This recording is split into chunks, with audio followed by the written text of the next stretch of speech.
गाण्याच्या आवाजावर कोण पण नाचतंय, बिना गाण्याच्या आवाजावर नाचाय दम लागतो. तर रामराम मंडळी, मराठी होमी ब्लॉग मध्ये आपलं पुन्हा एकदा स्वागत आहे. तर आज आपल्याला जायचं होतं पार्टी करायला. मग काय गेलो की पहिल्यांदा दुकानात आणि तिथनं घेतला की मसाला आणि थेट महेश दादा म्हणले आता चला जाऊया चिकनच्या दुकानात चिकन घ्यायला.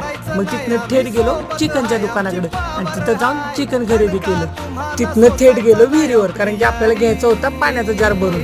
मग काय घेतला की पाण्याचा जार भरून आणि थेट निघालो स्पॉटच्या दिशेनं. आता म्हणलं गाड्या घ्याव्या, तर तिकडून पाऊस चालू झालेला. मग काही छत्री घेतली ना गाडीवर आणि तसंच निघालो स्पॉटच्या दिशेनं. स्पॉटवर पोचल्या पोरांनी दगड गोळा करायला सुरुवात केली.